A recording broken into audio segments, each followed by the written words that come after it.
Dieu merci d'avoir répondu à mon invitation. Merci, mon père. Et je t'en prie. Alors donc, vous venez de publier un livre qui apparaît là à l'écran et qui rend compte de votre histoire et notamment de votre rencontre avec le Christ et de cette nouvelle vie que vous avez embrassée en devenant catholique. Alors j'aimerais bien, si vous voulez bien, pour nos spectateurs, sans nous révéler tout le livre évidemment, mais déjà en nous donnant quelques éléments pour vous faire connaître. Mon livre, tout simplement, donc c'est autobiographique complètement. Donc on part de ma petite enfance, jeune adolescence, jusqu'à maintenant, à savoir, je termine, bon, pour ceux qui se pencheraient vraiment sur le livre, je termine par la mission, parce que pour l'instant, c'est mon dernier acte, entre guillemets, et il y en aura d'autres, je l'espère, Deo gratias, comme on dit, mais en fait, vraiment, c'est plusieurs étapes de ma vie, et en fait, surtout aussi, en fait, ma rencontre avec le Christ, certes, mon passage des forces armées, où j'ai rencontrer le Christ et où tout a été un vrai déclencheur. Et mais vous venez d'où, vous? Alors, moi, je suis français d'origine. Oui. Voilà, je suis né en France, grandi Oui. en France. Ma mère et mon père sont d'Algérie. D'Algérie, Voilà. d'accord. Ils sont nés tous deux donc en France, en Algérie française, donc en Oui. France. Oui. Voilà. 2 fois musulmane, 2 pratiques musulmanes. Et Oui. j'étais musulman jusqu'à l'âge de 30 ans. Ah oui. Voilà. Et j'ai rencontré Pratiquant?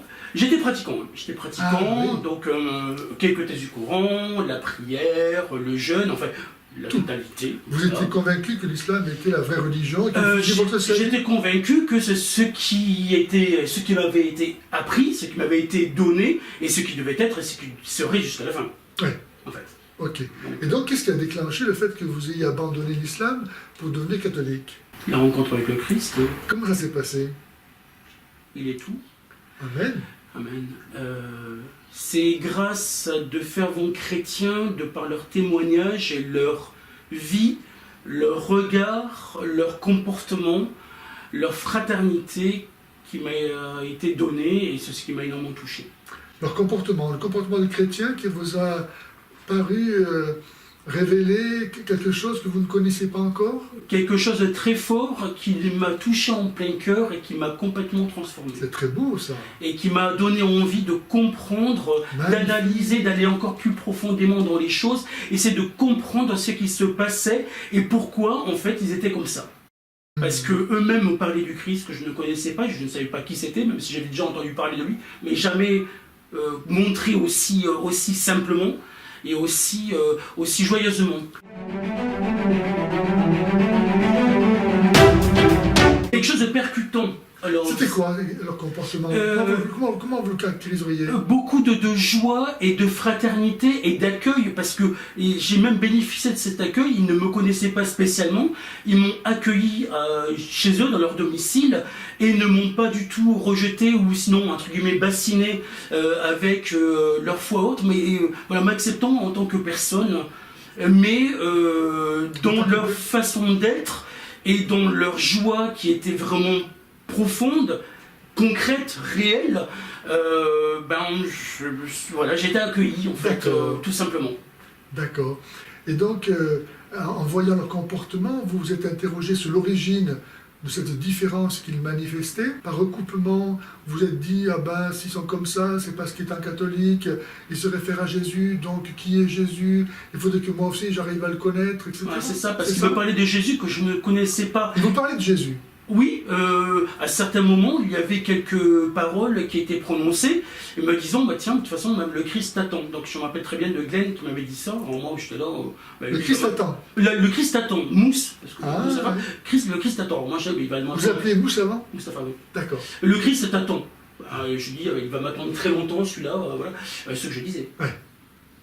Parce que vous étiez convaincu qu'il était un prophète périmé après Mahomet. Ah, mais c'était pas possible, en fait, je ne croyais pas du tout. Enfin, je savais pas qui c'était, je voulais pas savoir qui c'était finalement. Vous aviez assez avec Mahomet. Mais en fait, moi j'étais content dans ma foi, en fait, comme je dis toujours, j'étais bien de ma foi. Enfin, mais, Il n'y avait pas de problème quand même. Il n'y avait pas des choses dans l'islam qui vous paraissaient un peu contradictoires? Pas trop, mais c'est surtout, et là, a posteriori, après lecture, après connaissance du Christ, c'est vraiment, et on en parlera certainement avec vous, si vous voulez bien, c'est une présence et une proximité que je n'avais pas avant. Avec Dieu. Et sinon, Dans le discours musulman, le récitatif de l'histoire de Mahomet, la descente du Coran, tout ça, il n'y avait pas quelque chose qui vous laissait entendre que ça tournait pas rond? Non, en fait, je trouvais ça un petit peu creux par moment, en fait, voilà, et je disais, bon, ça avait l'air un petit peu, comment dire, construit. Et par moment, je me disais, mais ça fait bizarre, enfin voilà, et j'avais souvent cette réaction-là, quoi. Ouais. Dire, putain, bon, mais vous l'acceptiez parce que c'était Dieu qui le demandait, puis voilà. parce que, en fait, ça m'a été donné, et voilà, c'était comme ça, en fait. Voilà. Je me posais pas de réelles questions, finalement. Ouais.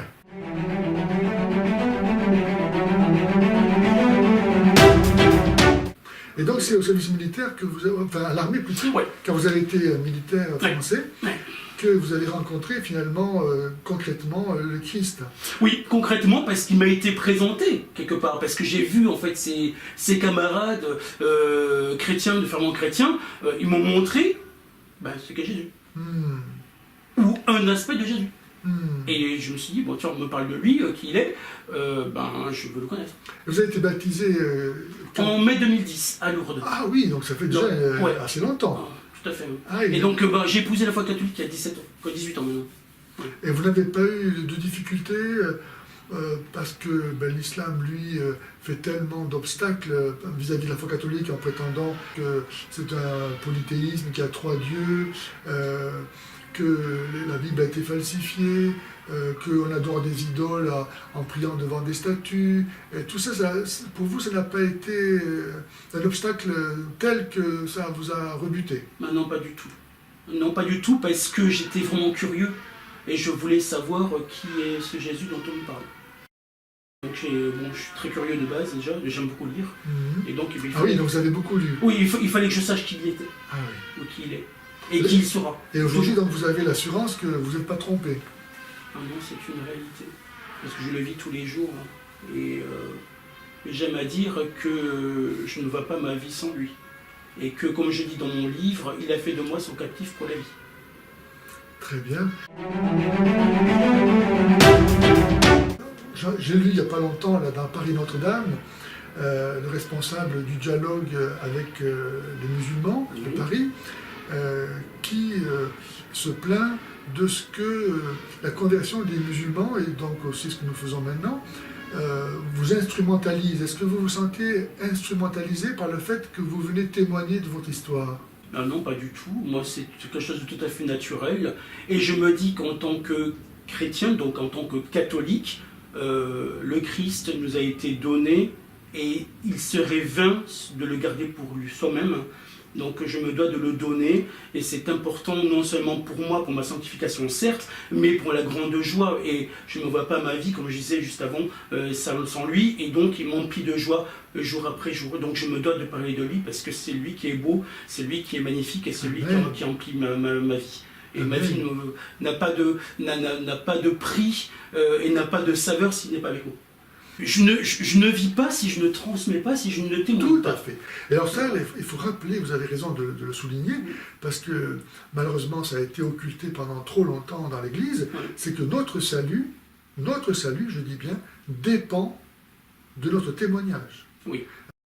Jésus dit, vous êtes la lumière du monde, on ne met pas la lumière sous le lit, mais sur le lampadaire. Ce que je vous dis dans le creux de l'oreille, proclamez-le sur les toits. Et saint Paul, Romains 10, 9, 10 dit, si tu crois dans ton cœur que Jésus est Seigneur, et si tu proclames de ta bouche que Dieu l'a ressuscité, alors tu seras sauvé.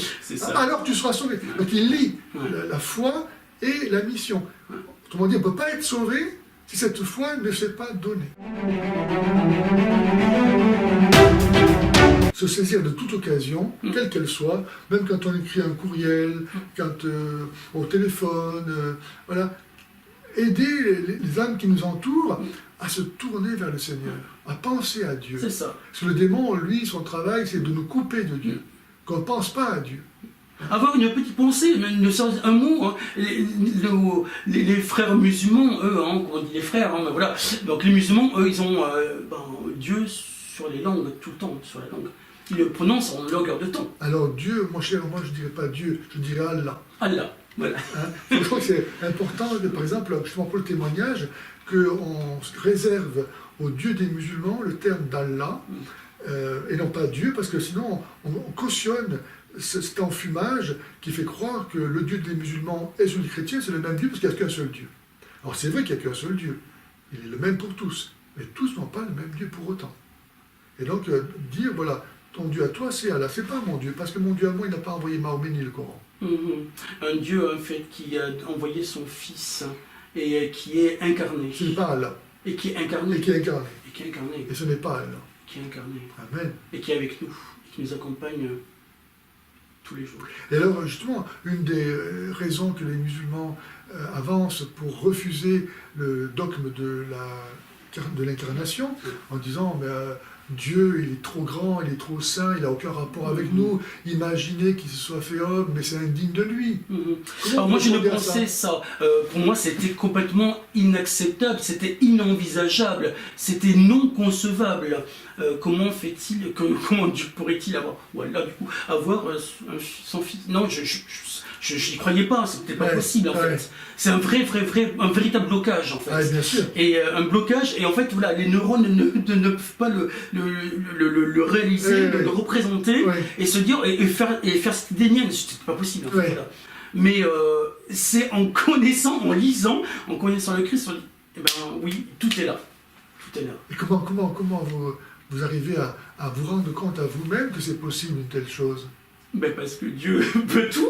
C'est vrai, c'est vrai. Dieu peut tout. Et il a envoyé son Fils parce qu'il fallait témoigner. Et là aussi, son Fils, c'est un témoignage aussi pour nous. Et d'ailleurs, dans le Coran lui-même, Jésus, c'est la parole de Dieu. Oui, la parole de Dieu. Ouais. Donc on peut bien comprendre qu'en Dieu, comme en notre propre esprit, il y a notre esprit et puis la pensée que notre esprit produit, qui est distincte de lui et qui pourtant ne fait qu'un avec lui. Et certes, autre chose, aller à la rencontre de son peuple. C'est beau ça. Ben oui, Dieu ne nous a pas abandonnés. Ça, un Dieu qui... Il nous accompagne, il est avec nous, il est venu à notre rencontre. Je trouve ça beau. Ben oui, bien sûr. Ben voilà, Dieu était vraiment... Quelle révélation, comme vous dites. Il me rejoint. Voilà. Il me rejoint sur mon chemin. Voilà.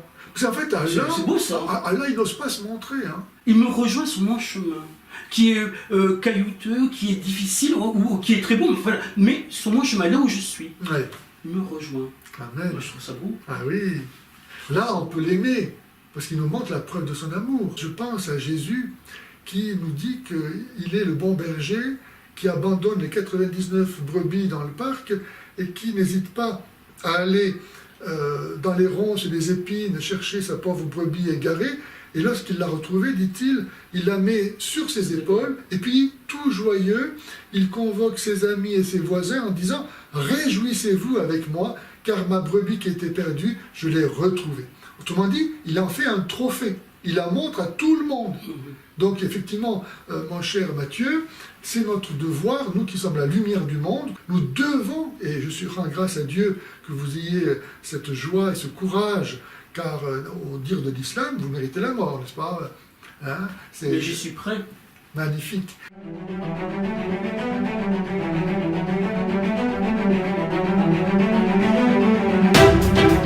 Donc je suis content que vous acceptiez de témoigner et d'être un trophée pour qu'à travers vous, toutes les âmes qui sont prisonnières de l'islam puissent voir votre joie, votre certitude, votre amour pour Dieu, pour le Messie et pour eux-mêmes, à qui vous voulez communiquer ce que vous avez reçu. Je me rappelle très bien, en fait, si vous me permettez une petite anecdote, j'étais en Jordanie en 2020 et je vois une sœur qui était en pèlerinage donc, ou en promenade donc à Petra et autres, et elle était lituanienne, donc, et elle me dit, je pensais que ce n'était pas possible la conversion des musulmans vers le christianisme. Et elle était très joyeuse. Je comprends, je comprends. Me disant que elle pensait que c'était impossible. Et je pensais moi aussi que c'était impossible. Ouais.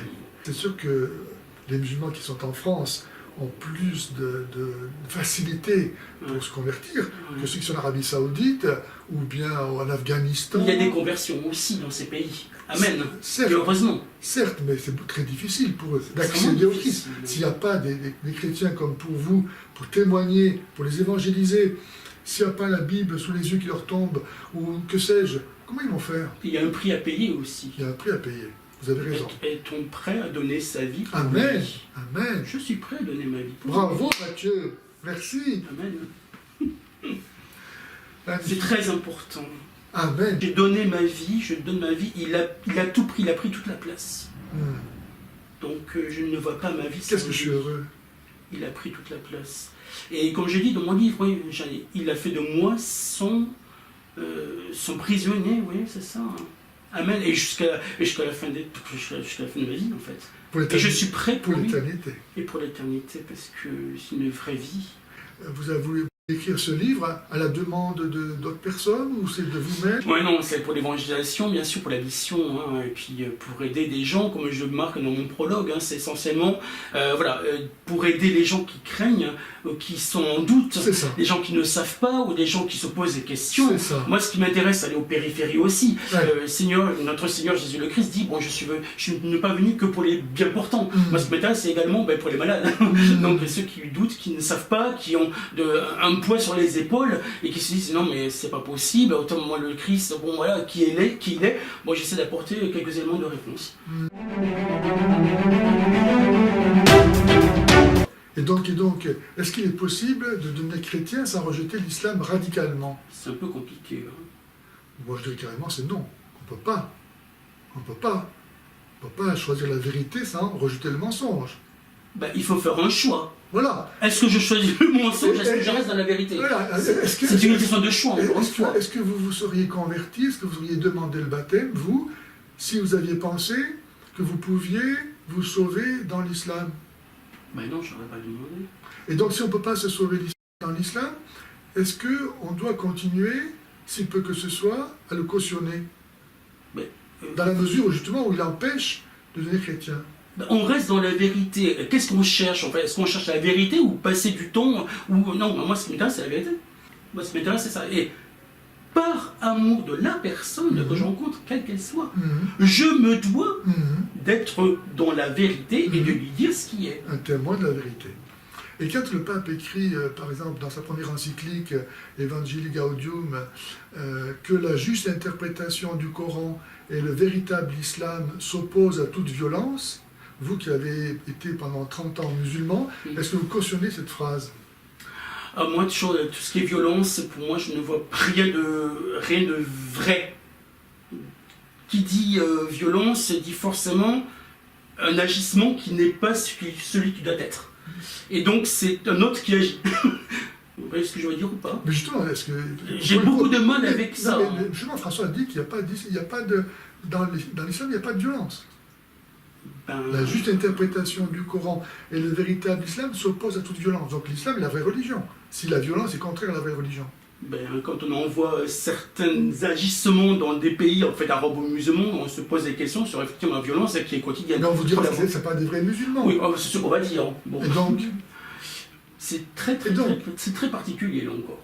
Ben non, parce que c'est tout simple. Ces gens-là, en fait, ils cherchent simplement à mettre en pratique le comportement de Mahomet et celui qui est demandé dans le Coran. C'est pas compliqué.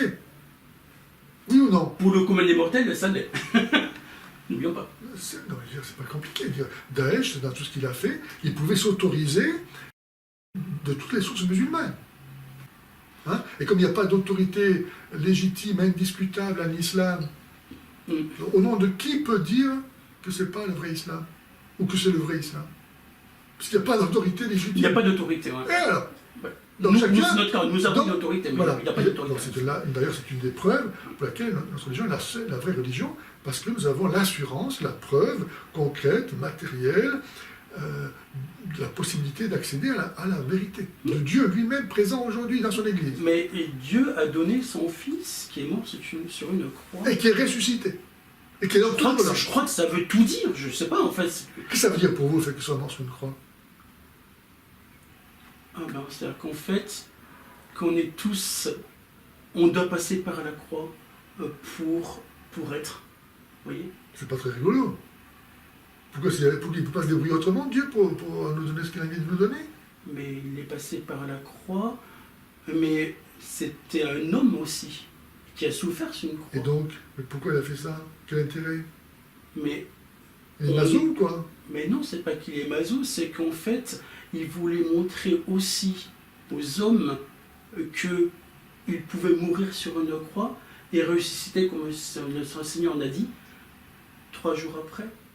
C'était un témoignage. Oui. Sur une croix. Oui, il aurait pu mourir de maladie, de crise cardiaque. Ça aurait été moins problématique, peut-être, pour beaucoup de gens, que de voir mourir comme ça, non? Pour moi, je ne sais pas le terme en fait pour moi, mais bon, il a été crucifié et il a bien dit en fait 3 jours après, je ressusciterai, et c'est ce qui s'est passé. Ben, il a été crucifié à cause de la haine, Oui. hein, qui a exprimé le fond du cœur de l'homme perverti par le péché et qui est capable de rejeter son Dieu. En fait, à travers la crucifixion n'est rien d'autre que l'apothéose de ce mal qui génère dans le monde tous les malheurs que nous voyons. D'ailleurs, en parlant de ça, comment est-ce que vous vivez aujourd'hui toutes ces émeutes dans les banlieues, partout en France? J'ai beaucoup d'effroi, hein, je lis beaucoup de choses, on m'envoie plusieurs images de documentaires, et je me dis qu'on est aux portes de l'enfer, encore une fois, et ça me fait particulièrement peur, en fait. Je suis assez inquiet pour la jeunesse, je suis très inquiet pour notre société. D'accord. Cette dérive et... Est-ce qu'il y a un lien avec l'islam? Bah, déjà la question qu'il faudrait se poser, est-ce qu'il n'y a que des musulmans en fait dans ces émeutes? Peut-être pas, mais en tout cas, certainement que l'islam joue un rôle. Il suffit d'entendre, d'une part, le Naël était lui-même musulman. Oui. Quand on voit des vidéos, c'est Allahu Akbar qui résonne à droite et à gauche.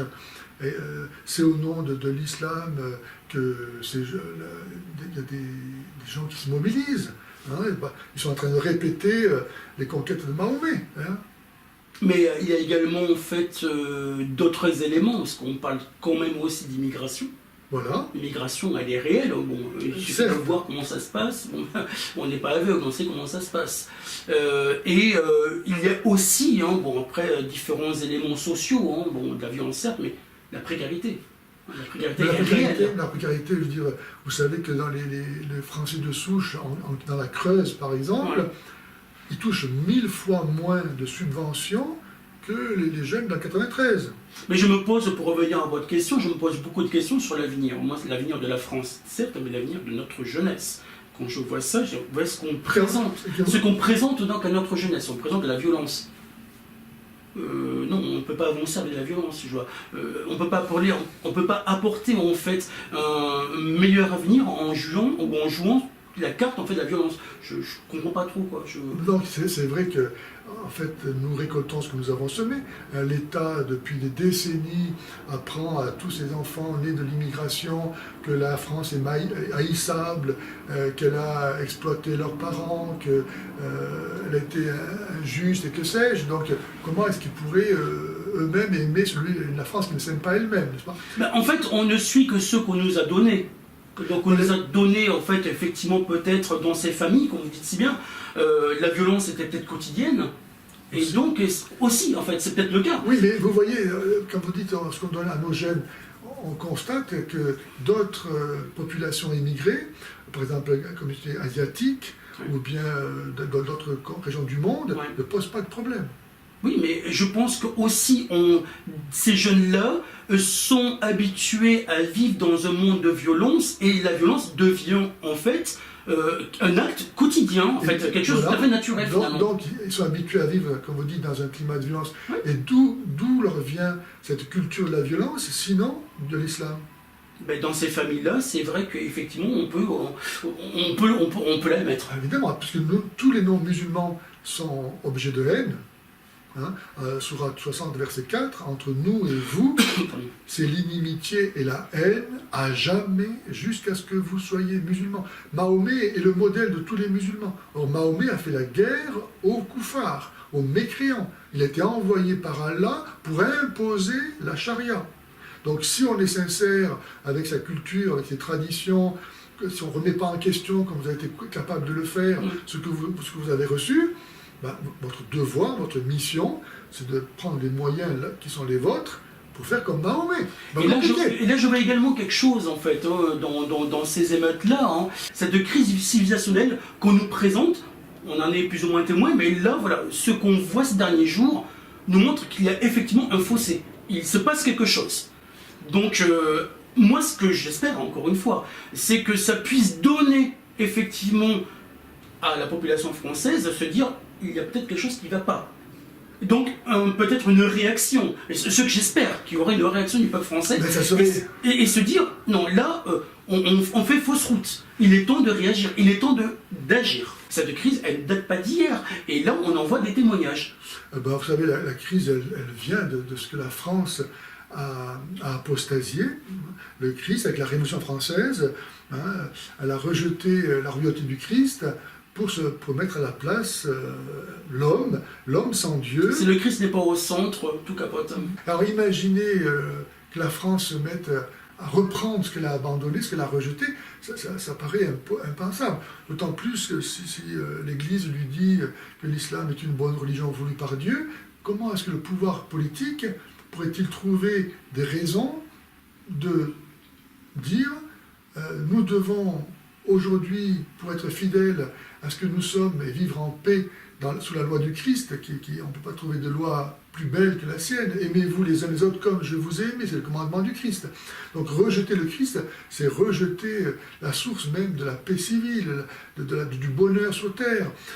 Donc comment est-ce que le pouvoir civil pourrait-il changer complètement son orientation sans rejeter tout ce qu'il a adoré jusqu'à présent, c'est-à-dire cette pseudo-liberté sans vérité, une vie sans Dieu, une morale à la carte, etc. Et sans condamner l'islam. Parce que l'islam, l'histoire nous le montre, hein, partout il s'impose, il impose sa loi. C'est un système politique totalitaire. C'est la raison pour laquelle les sociétés musulmanes n'ont jamais pu se développer. C'est un vrai frein. Voilà, on vit sous la peur, on vit paralysé par des pratiques aussi absurdes qu'inhumaines.